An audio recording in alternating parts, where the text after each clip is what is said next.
All right, thank you, Hartley. All right, I'd like to welcome everyone to the Board of Selectmen Tuesday, March 23rd meeting. I'd like to call the meeting to order at 6:15. Could I have a roll call, please? Miller present. Veronica Kell present. And we should have Joe Shank in soon. So please stand and join me for the Pledge of Allegiance. I pledge allegiance to the flag of the United States of America, to the republic for which it stands, one nation, under God, indivisible, with liberty and justice for all. Thank you. I'd like to announce that the meeting is being tape recorded, so it'll be put on YouTube later, and it is also being broadcast on Channel 9.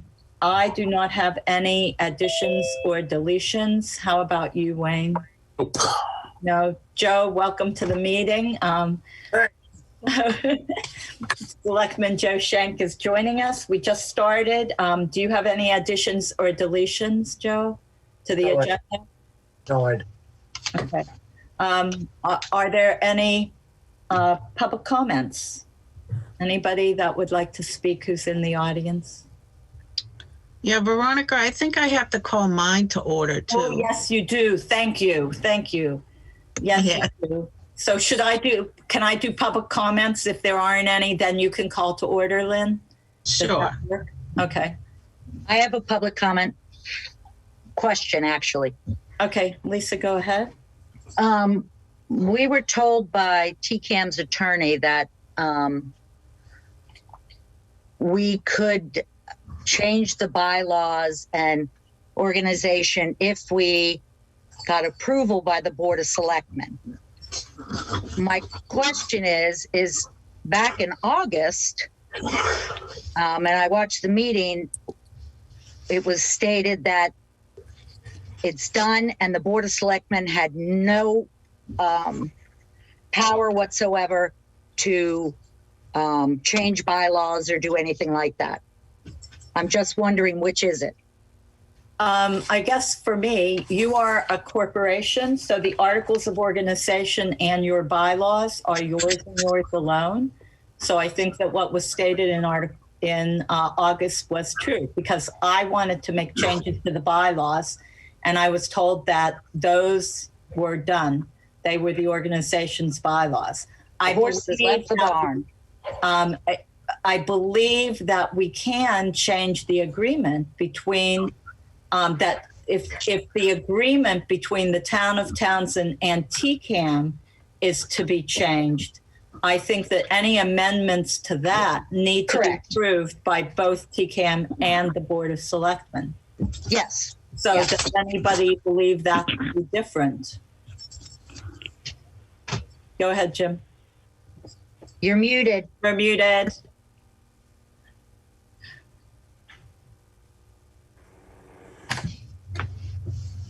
The bylaws can be changed. If TCAM, and I too had a conversation with TCAM's attorney today.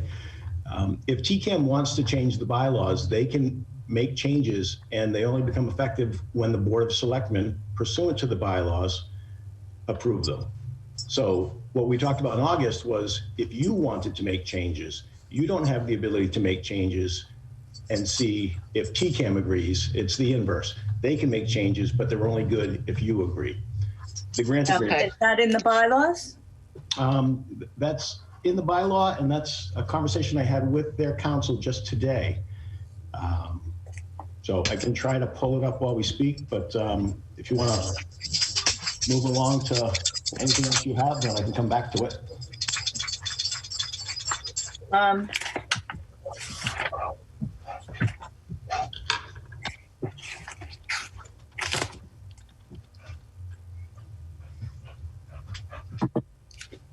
So what article is it in, Jim? It's usually amendments are usually towards the end of bylaws. How to amend. Oh, no, I don't have it. I mean, now I'm trying to pull it up. Amendments. It is number 4, Article 6, number 4. Any part or all of these bylaws may be altered, amended, or repealed from time to time by a 2/3 vote of the Board of Directors present at a regular or special meeting of the board, duly called for that purpose, provided that notice of the substance of the proposed alteration, amendment, or repeal shall be stated in a notice for each meeting mailed to the Board of Directors no less than 10 days before such meeting. Any such amendment shall be subject, notice of such proposed changes must be provided with the notice of the annual meeting. Any such amendment shall be subject to prior approval by the Board of Selectmen in its capacity as license issuing authority, provided, however, if following 45 days from receipt of written notification of the proposed amendment and its text said issuing authority takes no action, the amendment shall be deemed approved. Any amendment to the Articles of Organization shall be subject to the same requirement as above. Okay. So TCAM has the right to make changes, and they're good if they're supported by or ignored by for 45 days. Okay. This is an authority. All right. All right, very good. Thank you. Thank you very much. Any further questions or comments from the public? All right, Lynn, it's all yours. Well, I thought we had a quorum, but I think I'm missing one. So I don't think we can make, unless they come on board later. Who is iPad? I'm not sure. I guess Yes. the question is the person identified as iPad. Are you on the Finance Committee? They're muted, so Yeah. I don't know who iPad is. What about the phone number? That's Andrea. Okay, so that's, yeah, thank you, Andrea. And Steve is on. Right. And me. So that's 3. I need one more. Okay, well, if someone else comes on, Lynn, then, just wherever we are, stop us and we'll call it to order for you guys as well. But I don't see why you can't stay on. You just can't deliberate. Oh, yeah. You can Right. I definitely stay can't make on. an approval. Right. All right. Thank you. All right. So let's get going. Jim, if you could screen share, I did not have a chance this afternoon to look at the budget. Does everybody see the budget? Can you make it a little bigger? I can make it a lot bigger. Good. Okay. Thank you. Got everything in the box covered. All right, let me just move this out of the way. All right, so people can see the account name and all the way over to the proposed fiscal 22, correct? Yeah. Okay. So things that have changed since we last met are either going to be yellow if they're things that haven't been addressed that still need to be discussed, or blue if they've been part of the ongoing discussion but have not yet had a vote of the Board of Selectmen to make them real or not. Starting with the very first budget, which is the Board of Selectmen budget, you'll see in yellow town administrator. Oh, it has my name on it. Huh? Has my name on it. Yes. Oh, great. Well, you changed it when you. Could everybody mute themselves, please? Fine. So we're getting crosstalk in here. So if you could mute yourself if you're not.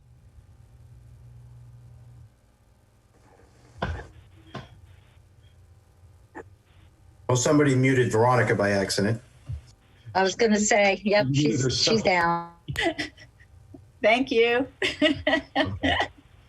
So starting with the very first budget, the town administrator salary, you'll note, is the first thing that you see highlighted. It is in yellow. It has not been discussed. It will be a matter of discussion with the select board. So that has not been changed, but there is the need for a discussion. Next, you see the executive assistant. It is showing as the Collins Center. There's a note next to it, question 35 to 40 hours a week. Just wanted to make certain the board was aware that that's a 35-hour position, not a 40-hour position. I don't think there's an interest in the current incumbent to have it grown to 40 hours, but I wanted to make certain that you were at least aware of that because we've never really talked about it. So I did just make that note. Next, you see Board of Selectmen budget webmaster stipend. This is something that Veronica and I have talked about, but we've not had the conversation with the full board present. So I guess I'll just go through all of these, and if either Wayne or Joe, if you have any specific question or concern about anything that Veronica and I have already talked about, just give a holler and let me know, and I'll stop. Jim, can I just say, I would like to talk about position descriptions and classification review. So any of these, like the webmaster, we could put that in there to discuss after we go through the budget. Is that okay? We can discuss it any place you want, sure. Yeah, I mean, the specific job descriptions and reclassifications are limited to 4 specific positions that have been sent in, so, but. It's not really limited because we didn't list them in the agenda. Well, it's limited because they are the only ones that have been submitted, so. So, well, we would need a job description for webmaster as well. So anyway, continue, please. The next 2 blue items. Joe, did you have a question? Yeah, what is this webmaster stipend? What is that? Want me to talk, Jim, or do you want to talk? Go right ahead, it's your idea, so go ahead. The town website, there needs to be someone that maintains that. Currently, it is no one's explicit job to maintain the website. So we can talk about how this is done. We should come up with a job description for it. But there are commissions, and I can probably pull out my web stuff because we're currently redesigning the website. It will come out sometime in April, the new website for the town, the redesigned website. And in doing that, someone needs to make sure that it is updated on a regular basis. Part of the reason that nobody can find anything accurate is because nobody updates. It's nobody's, I shouldn't say nobody updates the website. That wouldn't be exactly accurate, but it is no one's express assignment to see that the website is accurate. Well, it should be, as far as I'm concerned. Everybody that's a department head, make sure that they keep everything in their department or whatever's going on is updated. I mean, absolutely, and people do that now. But there are parts of the website that don't have anybody. Like if you're on the Historic District Commission or the American Flag Committee, or there are all these things that are not under any particular department, and there's a lot of them. And where will that employee be? Where are they going to be working through? What are we doing with that? They'll work through the Selectmen's office, and we need to discuss exactly how that works. I guess we'll have to have that discussion.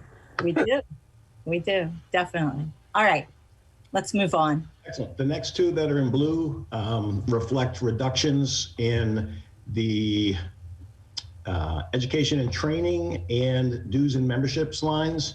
And these go back to a couple meetings ago when we were, it was pre-school committee vote and getting the hard contract number for solid waste, and we are still $250,000 out. So Veronica had looked at these 2 lines, identified them, and said that if possible, we could look at shaving those down a little bit. So I did carry those as highlighted in blue. Let's go back up there. The education and training one.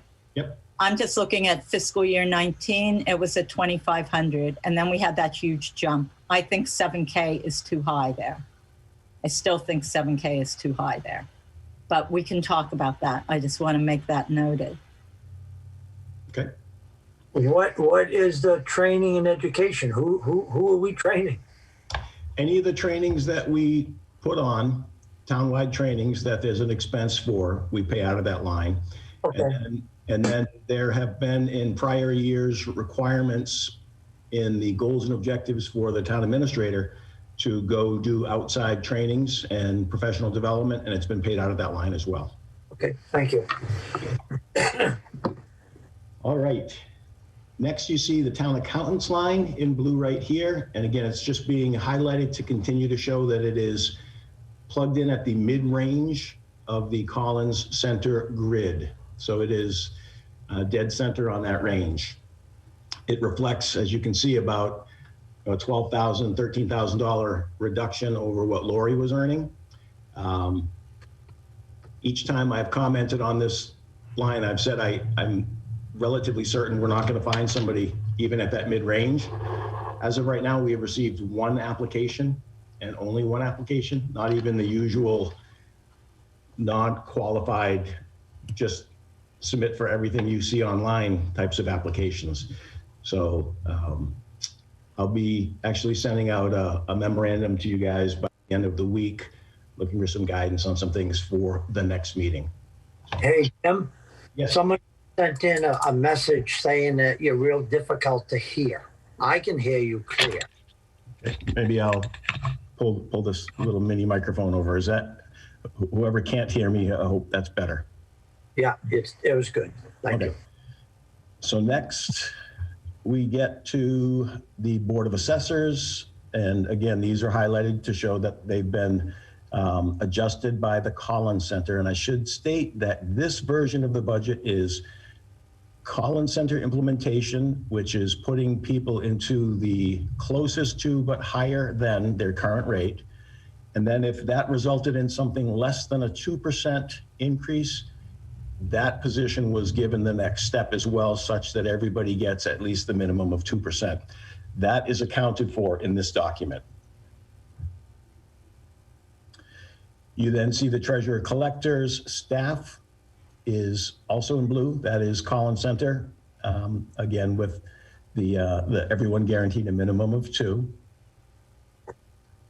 Next, you'll see legal services. We've had some discussion about this several meetings ago and not really come back to it. The request from Mead, Talaman, and Costa is for the monthly retainer to go from $3,300 a month to $3,950 a month on the flat fee, which would take that budget to $47,400 for the flat monthly retainer.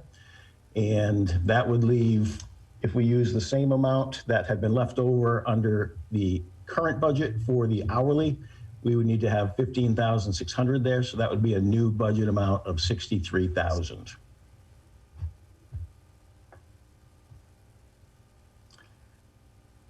Next, we get down to Guardian, which is our IT vendor. Some requests for additional detailed information. So this part of the spreadsheet shows the monthly fees for monitoring the devices. Those are on a fee per device. Monthly is $3,358, $864 a month for 365 Microsoft 365 licensing, spam filtering, and archiving, $282 a month for anti-malware on device protection, $220 on anti-malware for the enterprise.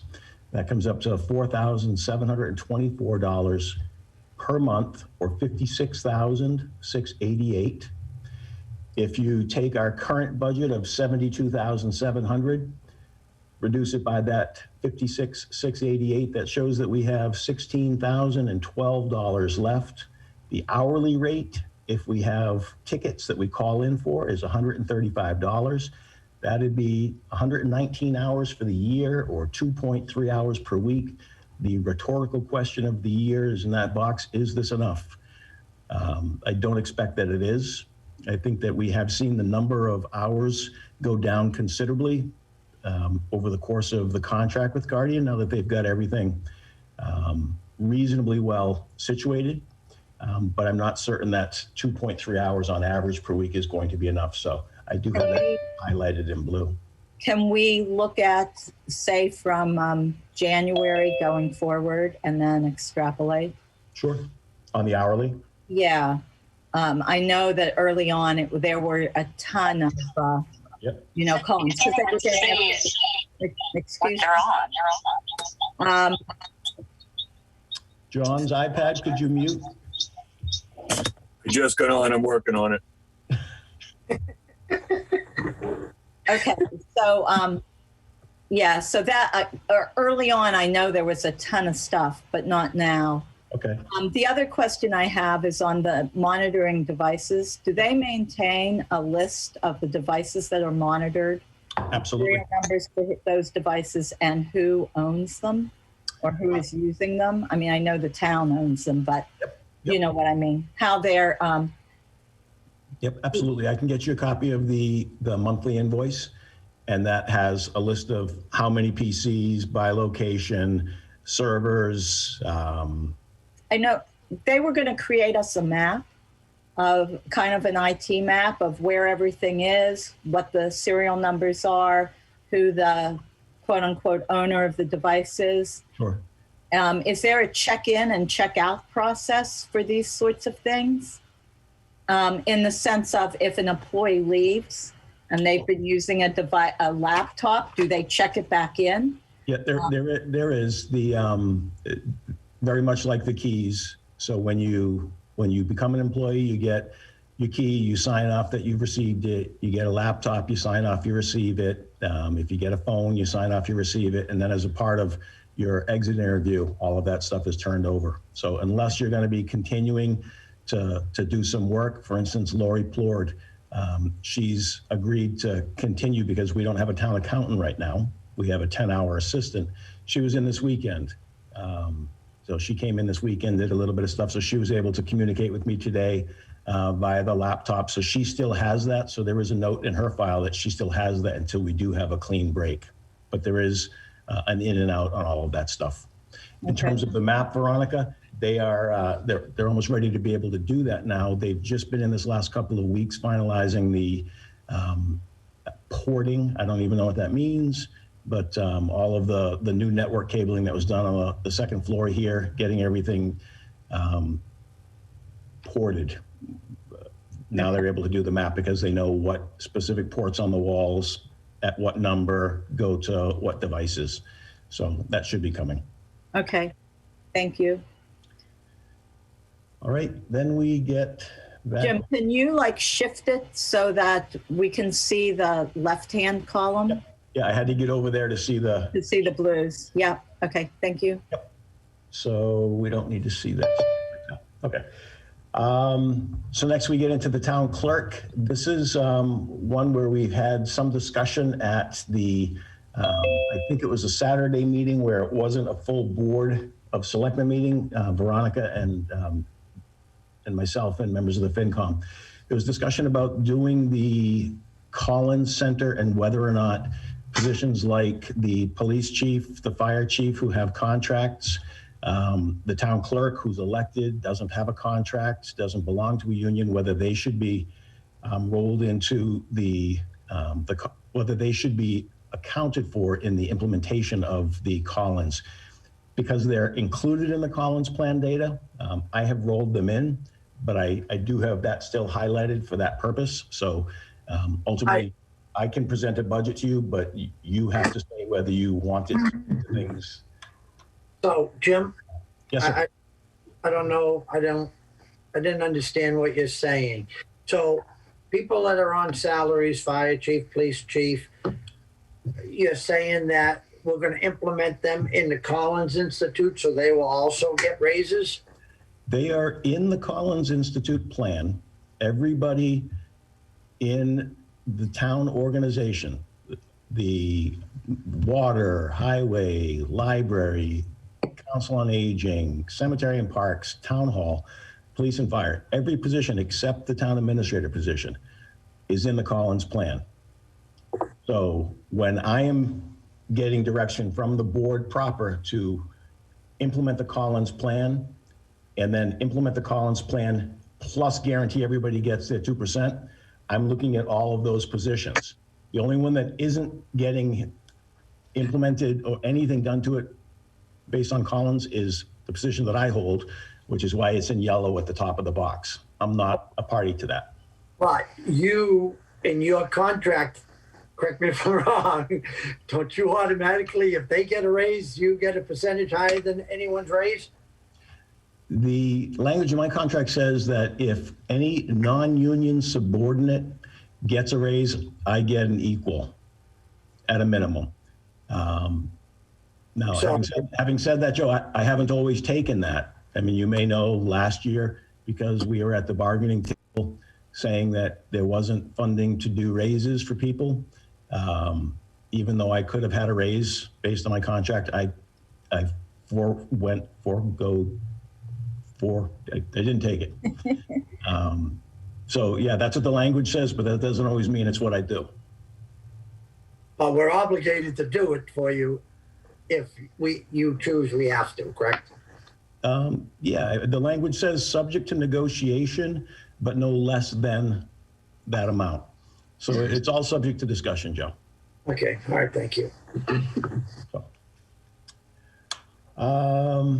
Moving beyond there, the next thing that is noteworthy, and this is going to be the first time the full board, I think, has heard some of this, Conservation Commission, conservation agent, and conservation support staff. These two boxes here, these reflect a reduction in the conservation agent from 20 hours to 15, and in a reduction in the admin from 19 to 15. And we'll get to why that is in a moment. I want to bring this to the Finance Committee's attention. You all voted this budget and approved it at the 3,205. And I said I wasn't certain that there may actually have been an update. I went and sought it out, and it is $80 more next year. So I just wanted to make certain that you saw that in case you want to revote it. We then get down to the part where the conservation stuff is having an interplay with another budget. In this budget, land use, you see the land use administrator being reduced from 35 to 30 hours, and the new position, land use grant administrator, 15-hour position for $25,135 being projected or requested. So if you take the money that was reduced from the conservation agent, conservation admin, and land use coordinator, it then gets put into this line to create the opportunity to fund a grant administrator. Karen, I see your hand up, but we are not going to take questions right now from other than the FinCom and the Select Board. Later on in the meeting, I believe we're talking about positions. And so if that's what the question is about, that's the appropriate time to ask it. Thanks. Veronica? Yeah. So I guess this question will be to Jim. This land use grant administrator, is that line strictly just for land use, or is that grant writer going to be able to work with the other departments? It's all departments, and I'd actually defer to Veronica on it because this is something that she's kind of the mastermind behind shaving nickels and dimes from a bunch of places to try to create this opportunity. So Veronica, I don't know, do you want to speak to the issue of the grant administrator and the value? I'd rather talk about this when we discuss positions, but the state has rolled out the one-stop for grants. And so towns need to have an overall picture of what they're going to be applying for grant-wise going forward. And so we need someone to coordinate that for all departments. It's time-consuming to write the grants and to work with all the departments that need to be involved in some of these grants. So it just would make good sense to have someone do that. Right now, Emmy Hoff has done yeoman's work for the Shared Streets and Spaces grant. Jim Smith has done a lot of work and spent time with that grant. If we had a grant administrator, they would do that. They might have to ask, other departments questions. Roger Raposa for the Wild and Scenic grant that we're going for. So these are all town employees whose position it isn't necessarily to be writing grants and coordinating grants and figuring out what the town should be applying for. So we can talk about it more when we discuss position. I just didn't understand if it was just one department, but that's great. It's great to have a grant. No, it would be more for the town. Yeah, that's just where that's just where the salary lives, Joe. You could put it. It used to be a couple of years ago when a prior board tried to fund a grant writer. It was up in the Selectmen budget. I think it's less about where it lives and more about the fact that it does live. What function is? Yeah. Thank you. All right. Next things in blue, you're going to see these are Collins. So making certain that, again, that they remain highlighted. So we next come to police chief. If you take the police chief contract language and you apply it, this would be what the chief would be entitled to for his compensation for next year. And that is a number that is also keyed into rolling out the Collins Center. So again, there's a discussion for the board to have about that, but I wanted to make certain that all of the potential expense is covered when we're looking at coming into balance. So that would be, if that does, but what I'm seeing, that's what, almost a $3,000 raise? It is, yep, from 131,250 to 134,434. Yep. And you'll see similarly when we get down below in the fire chief. But before we do, you next have the lieutenants and the sergeants and patrol officers. These are both union discussions, so this actually is a matter that just this weekend. Now, when did we last meet, Veronica? For budget Yeah. alone? It was Saturday, the 13th. Yeah. So the last Saturday, we had been talking at each of these meetings about the fact that without going into any detail that we shouldn't share, that the patrol officers and sergeants union was not interested in Collins as a discussion at the bargaining table, but instead at maintaining their existing salary grid in their contract and talking about percentage adjustments to it. So what this reflects now is the total number of dollars for the sergeants and the patrol officers.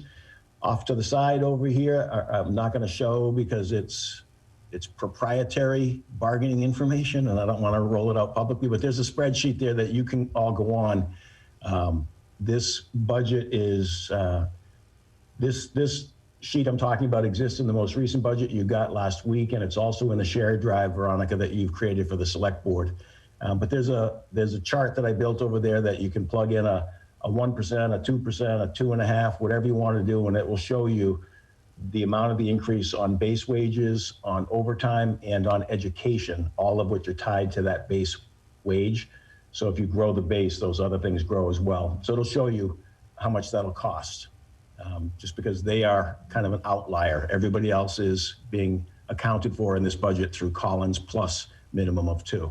So, Jim, if it's elected that they stay with their current pay scales, Yep. How does that compare to putting them on the Collins scales? Well, their position, again, without going too far astray here, because it's negotiation stuff, their position is they want to keep their existing grid, and they want to grow with that grid by some percent. So how it compares to Collins is all dependent upon what percentage you grow the grid by. If you grow it by X, it may be perfectly comparable. If you grow up by 2X, it may be well beyond. That's all subject to negotiation by the parties at the table. All right. And again, I'd encourage you to play with that little spreadsheet off to the side of the police budget, because it'll show you, if the ask is going to be for, X percent, what's it going to cost on the bottom line? And that'll show you. I also have that keyed in to the forecast summary sheet at the very bottom, just as we're coming into balance, to be able to show each time you change that percentage in that chart over there, it'll show you on the summary as well. All right, we then get down to the fire department. So this would be the fire chief. Similarly, his contract provides that he's entitled to a certain salary adjustment. This would be that salary adjustment. So he would go from 127.5 to 130, 276. Hey, Veronica, I'm sorry. Can we just go up to the police budget real quick again? Sure. Go ahead, Steve. You're muted, Steve. I don't know how I did that. I'm looking at the overtime, which is at spent so far 128,679. They budgeted 130, and just based on a run rate, that's going to, with the few months left, are they budgeting enough for overtime, or do they expect overtime with the addition of another lieutenant and addition of another officer is going to come down? Because what's left, they're going to blow that overtime amount. Yep. There's an inverse relationship, obviously, between the number of full-time staff. Strike that. You have a certain number of shifts you have to cover in a day and in a week and in a month in the year.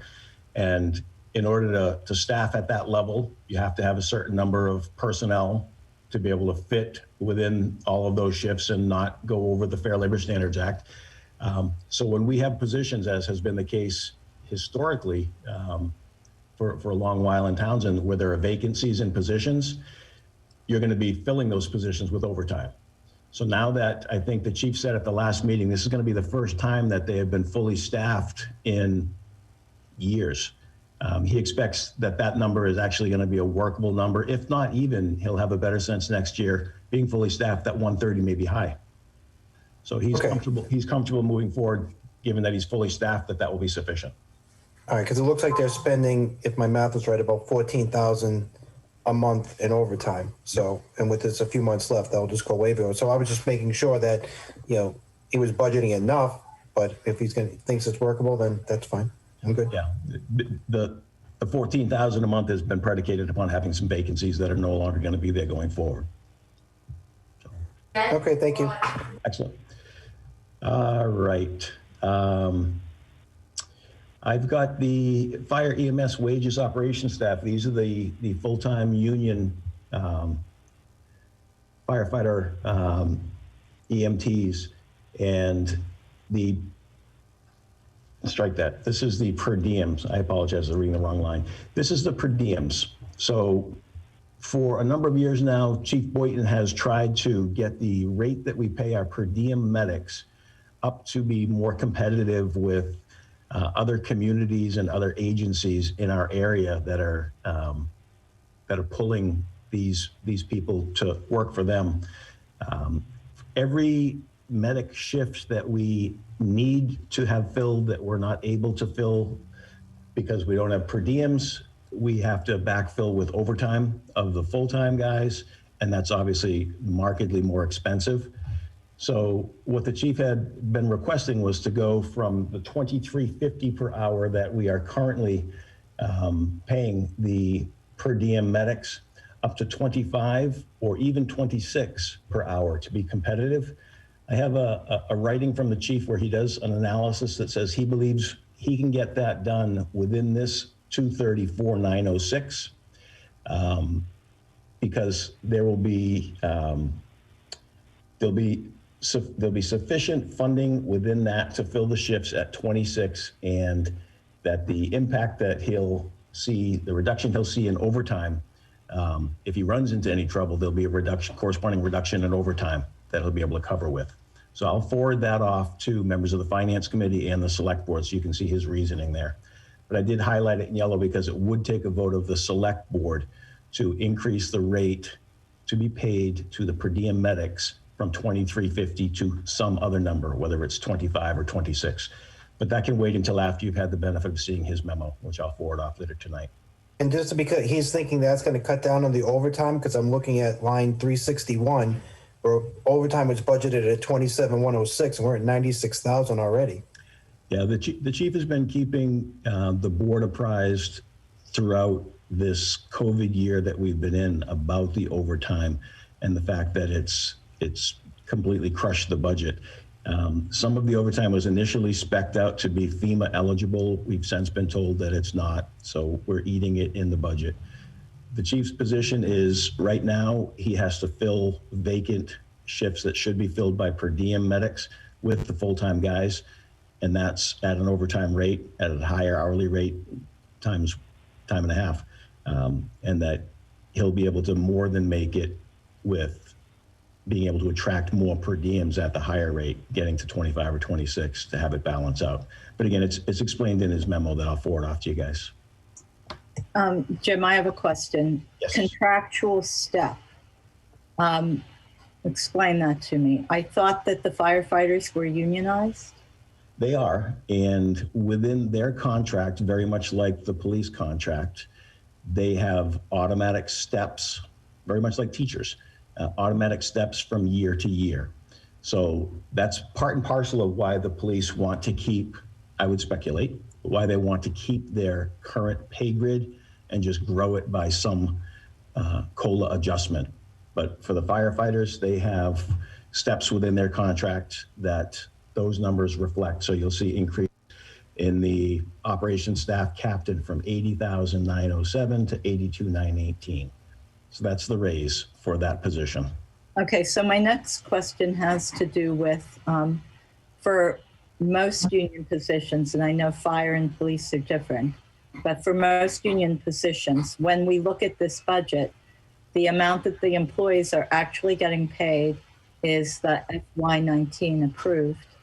Is that true as well for fire and police? I don't believe so. I'll make a note to go back and check, Veronica, but I've had in my mind that it's not, because they do have specific contract hard numbers that they're getting. Unlike the reason the non-police, non-fire union positions budgeted numbers last year are higher than they're actually receiving is because they didn't have steps that guaranteed them something. That was budgeted for the chance to negotiate a contract that has never happened. Okay. Follow? But I'll confirm that. Thank you.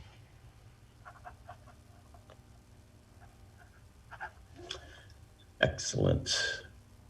Moving further down the line, we come to building inspector, building commissioner, and support staff. Those again are Collins implementation.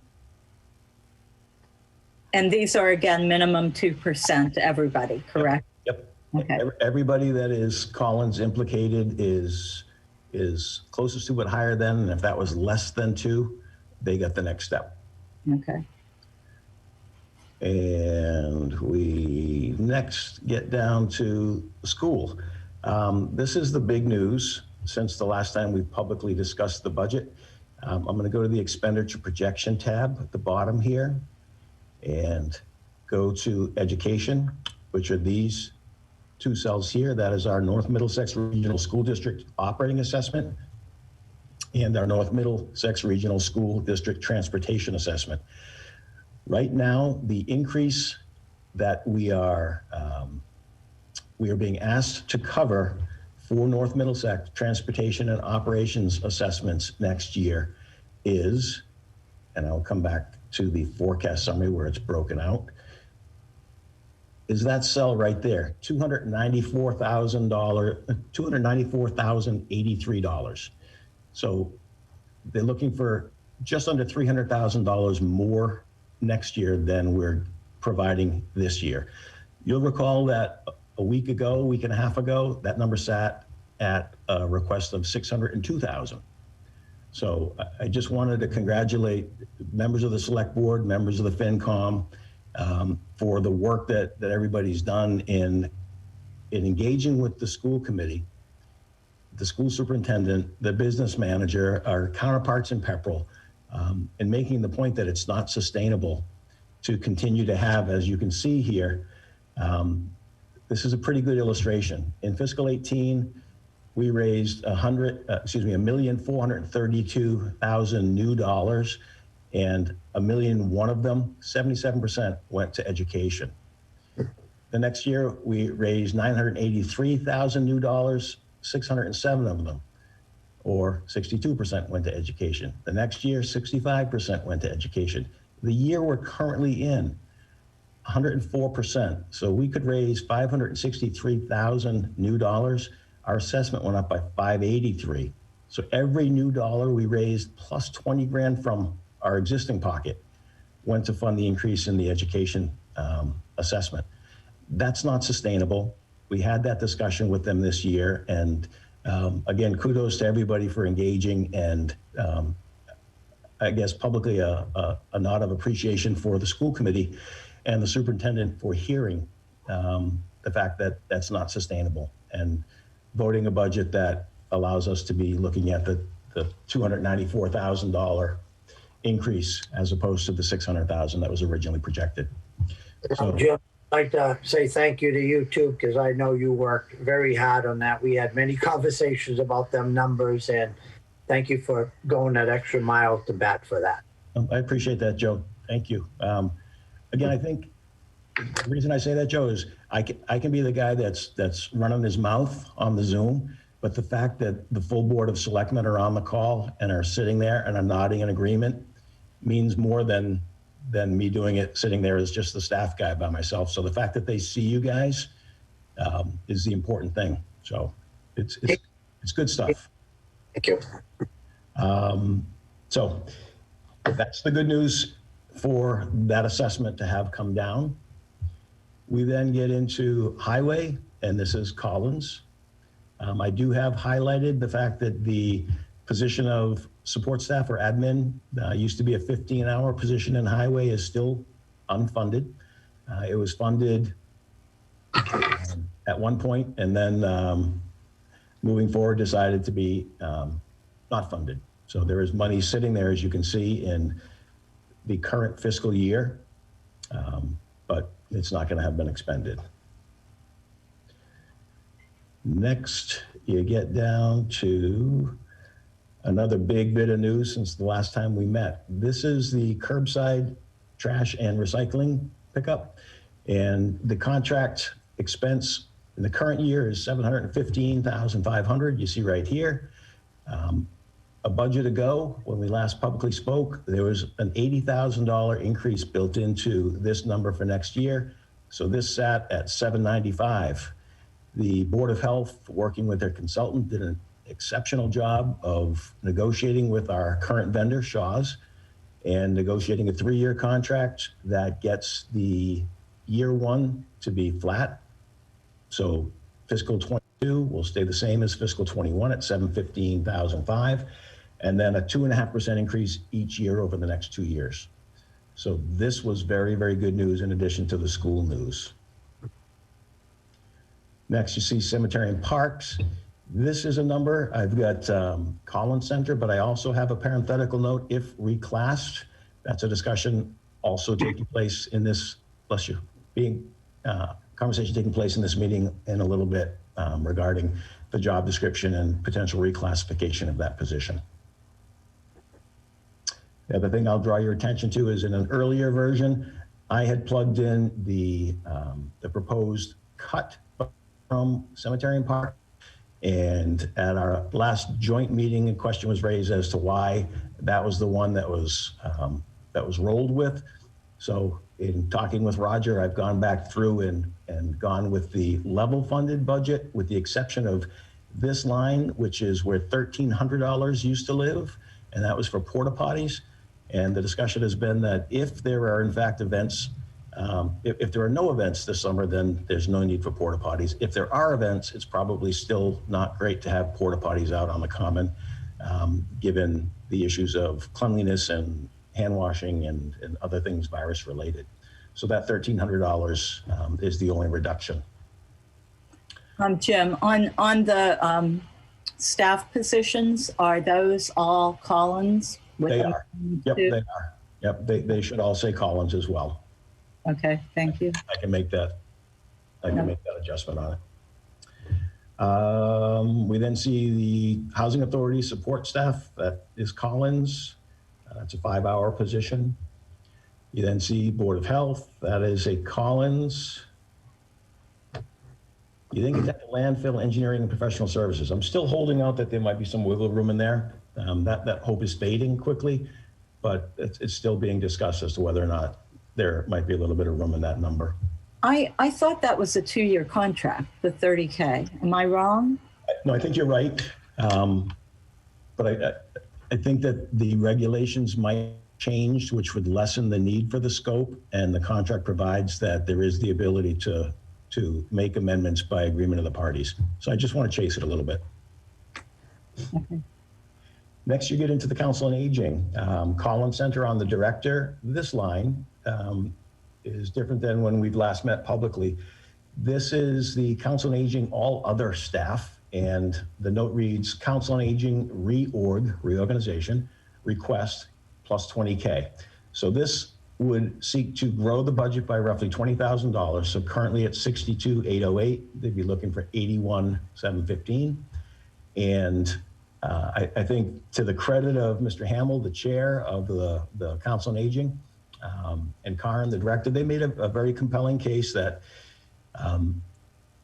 in good times, which we are not living in right now, in good times, the population in the town of Townsend, the senior population is growing. It's growing quickly. They are a population that is most deserving of assistance and service, given all that they've given. And then layer over that COVID and all we've learned about the gaps in the provision of service under our current structure. They say that it's their considered opinion that reorganizing the department in the way that they have proposed will benefit everybody in the senior population greatly. And I have no reason to substitute my judgment for theirs. So I've got that plugged in as of right now. And I believe the select board have, while not having voted on it officially, I believe you've each and another spoken in favor of that. So I thought we were waiting for the job descriptions from them. We have not yet approved those job descriptions. right. And I believe there's only one job description that is projected to be changed, which is the creation of the assistant director and program coordinator position, the current position that Katie Petrossi holds. The others are to stay the same, but they were actually applying a greater number of hours at certain ones. Right. But the job description themselves were going to be staying the same. So I believe it is just the one. All right. Getting down here into library. The library director is contract position. That is a dollar figure that is prescribed by the contract, executed by the library, the board of library trustees, and the library director. Next, you get the all other staff, and this is Collins, closest to, but higher than, minimum of 2%. So that covers everybody there. Next, you get recreation. The director is a position that we've been funding for a good number of years, at least since I've been around. And that is the Collins Center. So you'd see a relatively insignificant increase there, all things told. The new thing in this budget is this next line. It's the request for recreation support staff assistant director at 15 hours to be covered by the budget.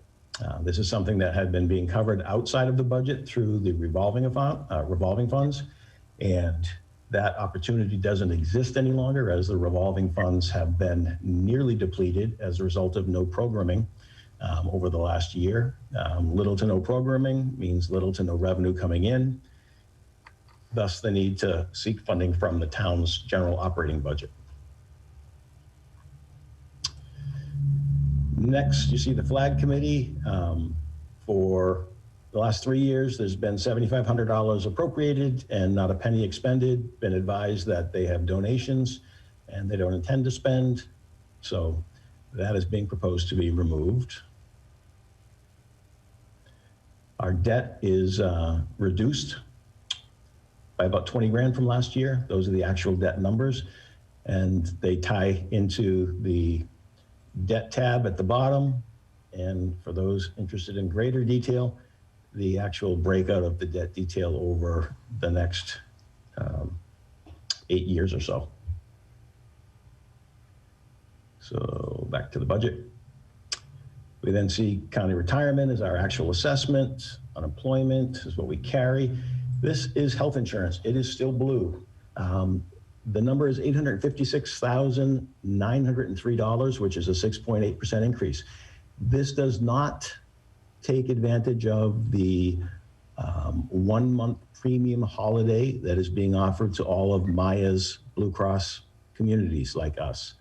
So just to give you an idea, if you go to the benefits tab at the bottom here and you look, here's where that number comes from. That is last year's number times 6.8% is 856,903. If you took that 856, divided it by 12 and multiplied it by 11 to come up with what the 11 month would be, it'd be 785,495, which would be a reduction of 71 grand. So we could conceivably, if people felt inclined, reduce the appropriation being asked for health insurance in the budget. So come back up here, and instead of asking for the 856, we can reduce it by 71. I'm not recommending that you do that, just because next year, this is still going to be the base that beginning fiscal 23, everything is predicated on. So even though our budget's going to be 70 grand lower, that's the actual number, and that is going to be what's going to be hit by any increase that we might see off into the future, which we cannot predict at this point. So to be conservative, I'd recommend that we keep that there for now, but I do have it highlighted because ultimately this is the Selectmen's budget and the FinCom to offer its recommendations on. Property liability, the last one, still hanging on a 3% increase, waiting on the finals. Those generally come closer to the end of our budget cycle. So I do have a plug of 3% in there. And that gets us to the end of the budget. So if you bring us to the forecast summary sheet, and you get, this is fiscal 22. This shows that at the end of that budget, as just described, while carrying $50,000 still for pavement management reserve from excise funds, we are $10,960 out of balance. If you plug in a number for the police, and again, this is just a number, it ties back to that other sheet, which you will see, and it put us 34 out. So all things considered, between a week ago or 2 weeks ago where we were and where we are tonight, adding the things into the budget that have been sought to be added, doing call-ins plus minimum of 2, and sitting at 34 out, that's a pretty good bit of business that's been conducted over the last couple of months here. We need to still get that to be not in the negative, ideally in the positive, and have some money left on the table. So there are a couple things we can still do towards that. But as of right now, that is the show. So with that, any questions from either members of the Select Board or the FinCom on, I know we're going to go to the positions in more detail in a moment, but on the overall budget as it sits tonight? I'm good.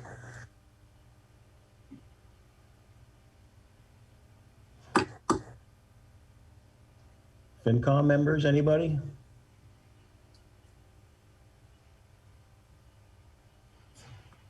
No? Excellent. All right, so let's do stop share on that, and let's do some job description stuff. So we have next, Madam Chair, on the agenda, position description and classification review, and then capital plan funding sources. Do you want to go in that order? Let's do the capital plan first and then the positions. Sure. Let me find the draft warrant.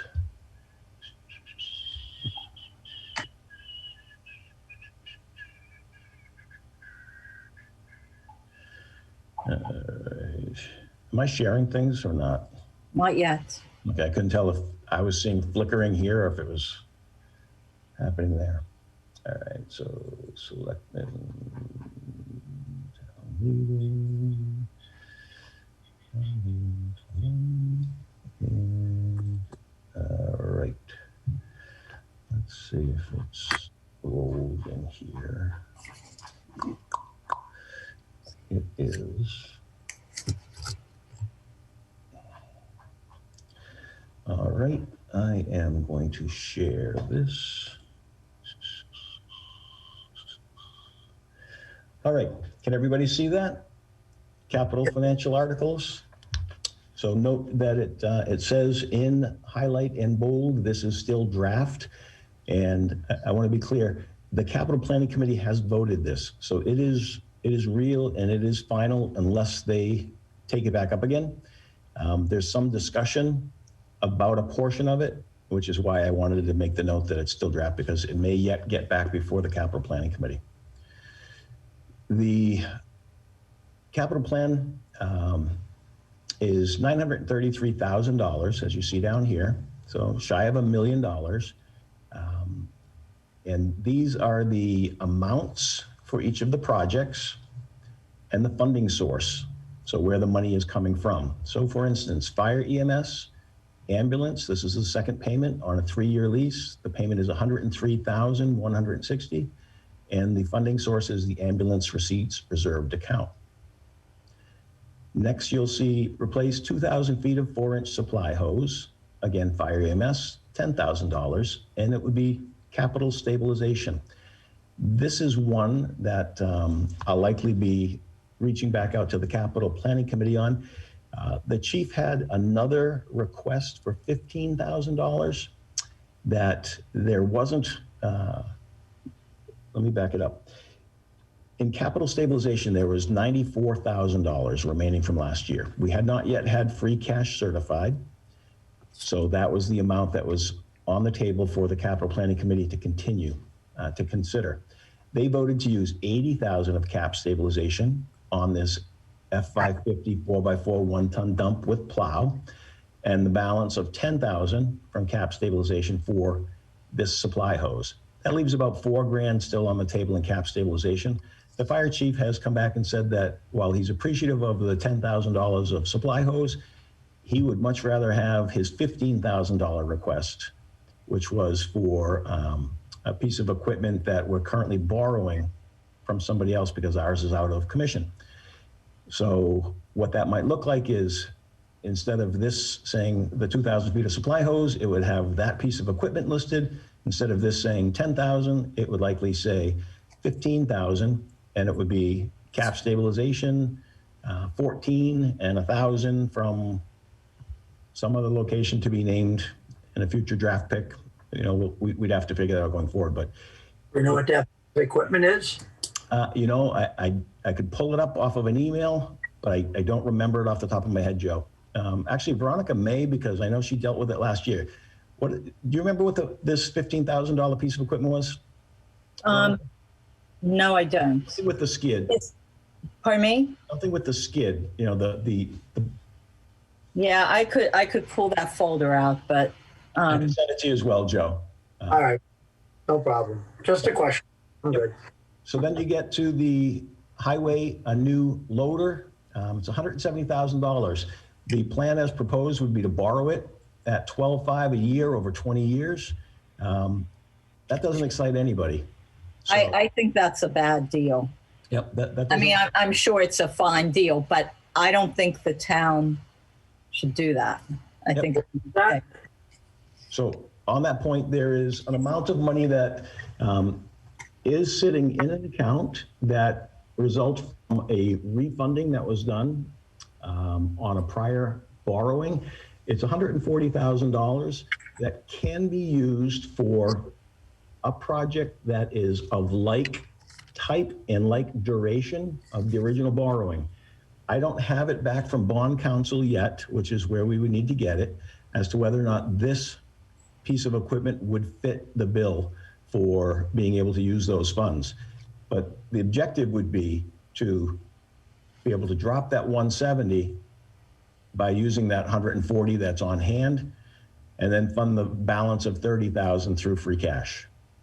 That'd be the ideal. That's purchased outright. We're not incurring debt over time. If we are not eligible to use the 140, it becomes a question of the selectmen's recommendation. This is the capital planning committee's recommendation. So it's going forward, but you will have the ability to speak to it at town meeting, as will the finance committee. So ideally we'll get that softened with the use of the 140. If we're not able to, it'll likely still be going forward as it currently reads. Next, as I already talked about, the dump truck with plow out of cap stabilization for the highway. And you have 3 water projects, which is Main Street at South Street, main upgrade, Main Street well development, and the transit van fully equipped. So those 3 are out of water enterprise, excess and deficiency. That's the equivalent of what we call free cash. In the water enterprise is excess and deficiency. And lastly, you have the columbarium, which is proposed by the cemetery commissioners, $15,000 to be paid from cemetery sale of lots fund. So those departments getting attention, these items, these are the prices, and these are the funding sources, with the possibility that the hose and the loader may yet get adjustments. Okay, so can I ask some questions? Yeah, please. Okay, this is kind of, and you can tell me how this works, because I'm looking and whether we should talk about this at a different time. But we received an expenditure report on February 28th from Laurie. She sends those out from time to time. Yep. And so I went through it. First question is, there are several articles, some from 3 or 4 years ago, that still have monies in them. How are those monies released, and should they be released? You know, like someone put aside 30,000 and town meeting voted for it, but only 18,000 was spent. Yep. So there's like 12K in there. Yep. There's all these little nibblings sitting around, which put all together would cover the 30,000, assuming we get the 140 approved. Yep. For the bond repurposing. To answer your question, every year before the end of the year, Lori sends out a memorandum to all departments, and they have to certify that there is a need to continue with that article open. And the ways that they would have to certify is that, the project of, painting the, the piñatas, there's 100 of them, we only have 50 done, so we still need those funds. And they would certify that in writing to her. At what point does that happen? At the end of each fiscal year, so before the books are closed, so before the books are closed, she has them certify that, because if they are done, then those articles can be closed. And depending on how the articles were voted, they will either be closed automatically by journal entries by the accountant, which means they flush to free cash, or they would have to go back to town meeting to be voted to be reauthorized for another purpose. And we've done that in the time that I've been here. I think we've done a couple groupings of those where we've gone in and cleaned up several at town meeting. You'll note that it's right here. The water department is actually seeking to do that with several of their articles. They do that frequently. I know I've seen that at town meeting where they've done that. Yeah, I actually haven't seen it out of the water department since I've been around. So they did it either last year or the year before. Okay. I'm pretty sure. Yeah. So this is an example of it anyway, of how that would be done. You go and you seek to close them out. Okay. So maybe we should, there's a PEG access one. That's one of the, from 2016, cable and PEG access. It has $15,091.92 in it. There's secure shredding. There's some from, not too far back, but 5 years. Sure. Okay. Yep. On the PEG access one, as I stated earlier in the meeting tonight when Ms. Lewin was speaking, I did have a conversation with the attorney for TCAM earlier today, and we talked about combing any old articles from prior years that might exist that would be attributable to TCAM, or I should say attributable to cable access, and get them before the Board of Selectmen for your consideration of pushing them over to TCAM. While there's no obligation to do so, it would be something that you might want to consider, and you can't consider it if you don't know that it's there. So she and I did speak about that just today, about getting some eyes on that stuff. And another question, and this goes back to capital financing. So if something if the funding source is, say, free cash, and you put it in at town meeting, and I'm asking this because there was one item that was funded through free cash and other funds last year, and it's still on the books as $50K. So when we fund it like this, the monies come from there, they got put in that article, so to speak, or in a line in accounting. And that money is there regardless of where it came from, correct? I'm not following specifically which one you're talking about. So help me out. What project was it, or what item was it? I'm going to wind up going down a rat hole. So let's talk about this one. Okay. Offline. It's more for my understanding than for anything else. Okay. So, okay.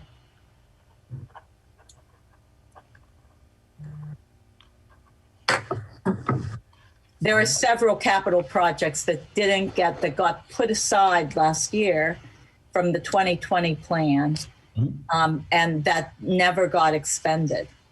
When you say put aside, you mean recommended by the Capital Planning Committee and voted by the town meeting, and just haven't been done yet?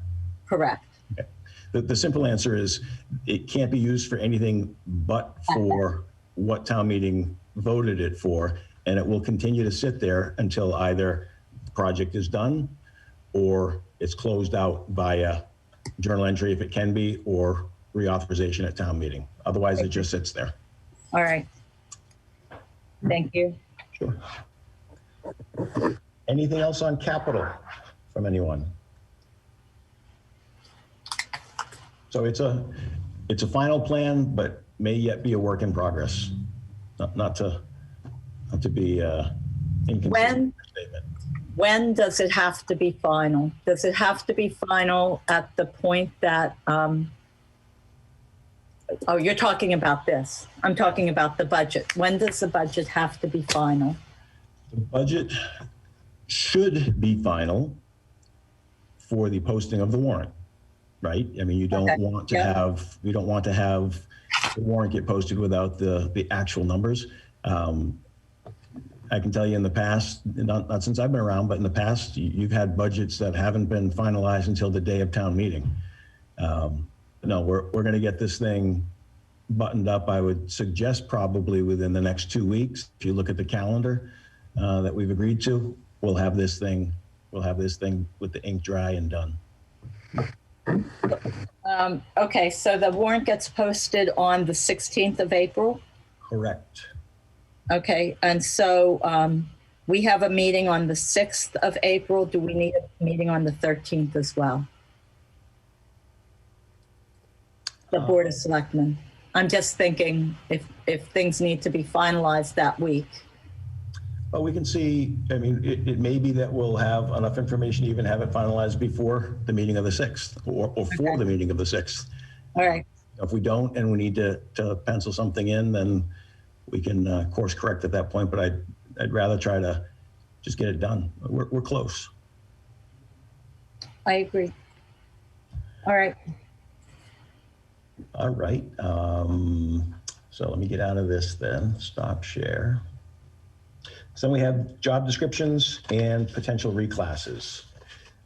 What we have had come in, and I will screen share a few things, are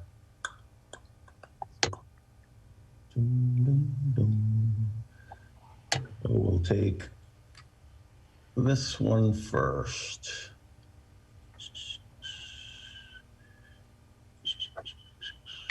All right, can people see a document, Cemetery and Parks, Superintendent, Cemetery and Parks?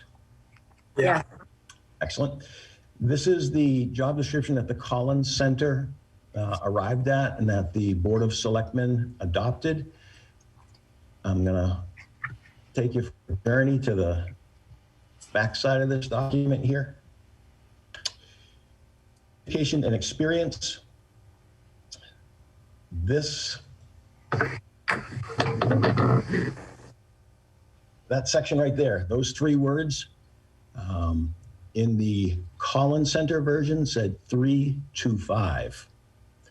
The Cemetery and Parks Commissioners and the superintendent convened in a meeting last week and voted to amend the job description, which is their prerogative to do as an elected board, and change that to say 5 to 7.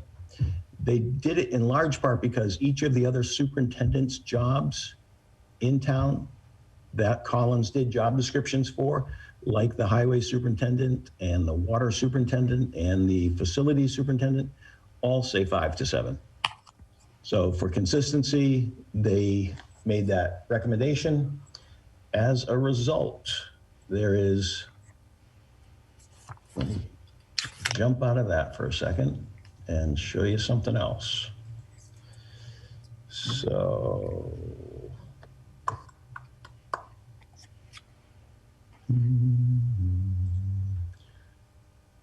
bear with me just a moment.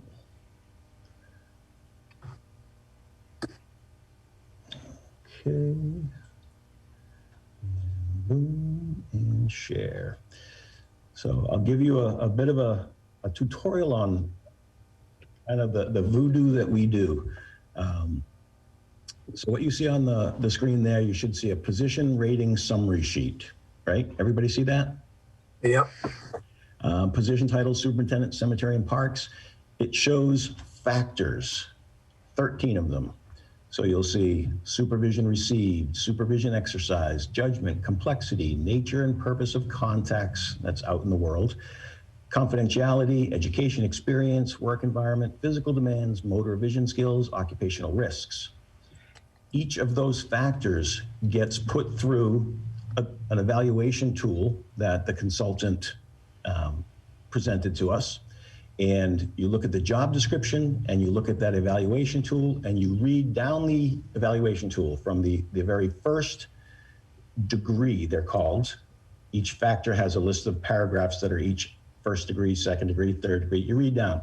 And you know, for cemetery and parks, for instance, if it said under supervision received, if it said the first degree is get specific direction every minute of the day and independent judgment. You would look at the job description and say, well, that's clearly not this. This says that they work independently and they manage pretty universally by themselves and only refer up to their bosses on extraordinary circumstances. So you go through each of those degrees, and in this case, the consultant came back that it's a 4. Now, I can pull up the form if you'd like to see just a peek at what that means. Let me actually see if I can do that easily. Holy moly, that's a lot of stuff. That's what the inside of my head looks like. Yeah, I'm not going to find it right now. But I can show. I can actually put it out into the share file, Veronica, so you can see the evaluation tool as well. So yeah, the point I'm making is you go down each of these, the consultant did these initially, and each factor gets reviewed against the job description and against the tool and gets a rating. Each rating has a point value. There's a spreadsheet that the consultant put together. Let's see if that's easier to find.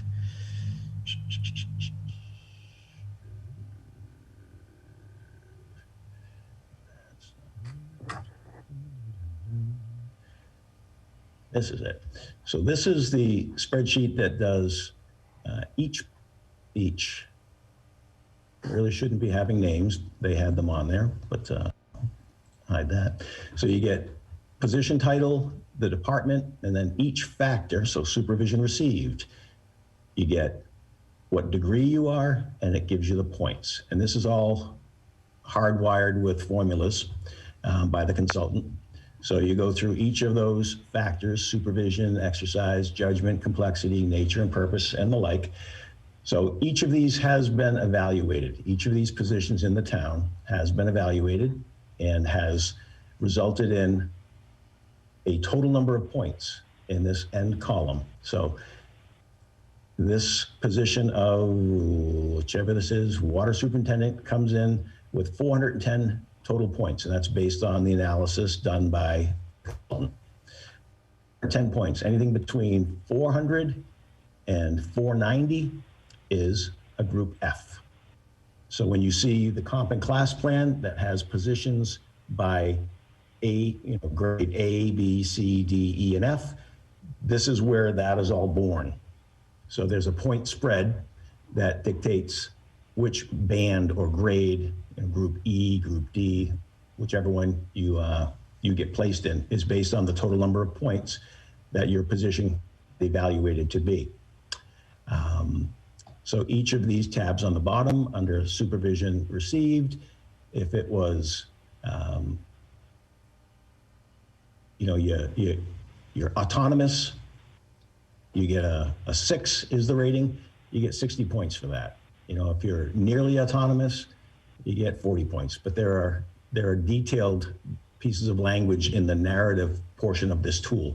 This is just the backup that shows where all these underlying points come. So if this says, yeah. So the degree isn't multiplied by the points. Nope. There is a scale for each one of those different thingies. Correct. Yep, right down on the bottom here. So if you go to nature of contacts, you'll see a 1 gets you 10 points, a 5 gets you 100. For that one, but not necessarily for other things. Go to experience. It changes. Right, this one is 10 to 100. How do they figure that? This is the the kind of background voodoo stuff the consultants do when they create their comp and class plans. This is what we bought off the rack. Yeah, I know, but you would almost want justification for each of those. How do they figure those ranks? Anyway, that's neither here nor there. Go on. So this is what that sheet looks like. So if you take, for instance, I'm going to find the superintendent in cemetery because that's the one we're talking about. So everything the consultant did was agreed with by the commissioners, with the exception of experience, years experience. It said 3 to 5, which was going to be a 3. So when I put that 3 in there, that puts him at a grade that would have had him in a lower level. When I put the 4 in, it didn't change anything. I can figure out why that's doing that.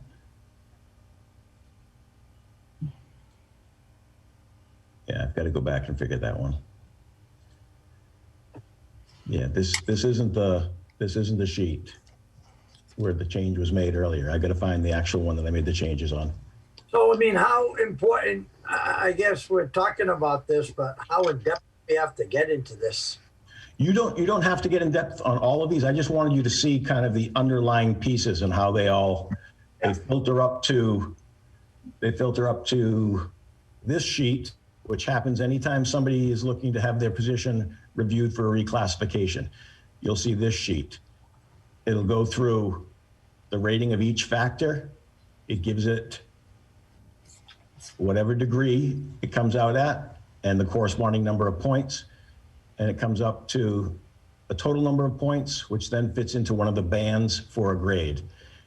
The point on this one is making the simple change from 3 to 5 years experience to 5 to 7 changes the superintendent's position and places it in the same grade as the highway superintendent, the water superintendent, and the facilities superintendent. So it is more consistent with the other positions in town. So that's that one. Funny. Veronica, what else would you like to see on these, Veronica? On these positions, well, we need to vote on whether or not we're accepting these, correct? So I think we should vote on whether or not we accept the highway superintendent, the cemetery and park superintendent reclassification. Or have they already voted on it and we don't have to? Nope. You under the personnel policies, you vote on the reclassifications. It's a little weird when you're dealing with elected boards and commissions, because it could be argued that they're elected, so they should have that final say. Right. The policies vest the authority with you, and the policies were approved by all elected boards. So we do need to vote on this. Voted, yep. So it would be appropriate if it satisfaction to vote to accept the revised job description as presented by the Cemetery and Parks Commissioners, and the reclassification of the position to a grade F. All right, so is there a motion? I make a motion, we accept the reclassification of the Parks and Cemetery Commission in reclassification. Is there a second? Second. All those in favor? Bill Shank, aye. Windmill, yes. Veronica Kell, yes. All right. The next is the Water Department. And the first is Water Department Accounts Manager, Water Technician. So this is the position was previously, prior to this job description being voted by the Board of Water Commissioners, was an administrative assistant position. One thing that Dave, the superintendent, has done recently is sought to have each of the two admin positions within the office become certified as water techs. And the incumbent in this position has done so already and has tested and has passed. And that gives us a multitude of benefits. It gives us redundancy in terms of having operators on the books for DP, but it also gives these people in these positions, who are the forward face of the department, the ability to know the language and the business and how it works. So part of this rewrite was adding that. And then there were several other different duties and responsibilities that, since Dave has been on, that he recommended that the water commissioners adopt, and they did. So this is a job description that has been revised and adopted by the water commissioners to create the title of Accounts Manager, Water Technician. And then from there, the position is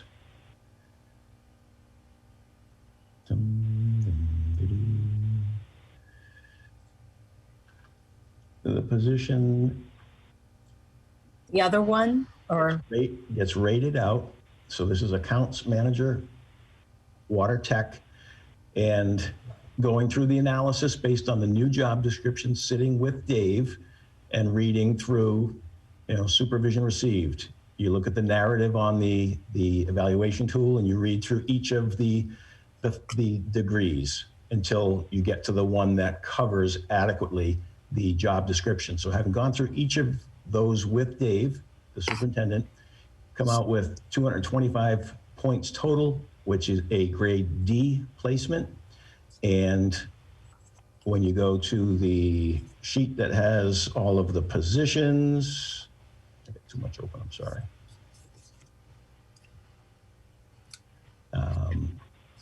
That one gets reclassified and then appears as a grade D. So it increases from what had been a group C up to a group D. So if it pleases the board, a vote to adopt the job description as approved by the Board of Water Commissioners and the reclassification of the position Accounts Manager Water Tech to Group D. Is there a motion? I make a motion, we accept the water commissioner's job description and reclassification to Group D.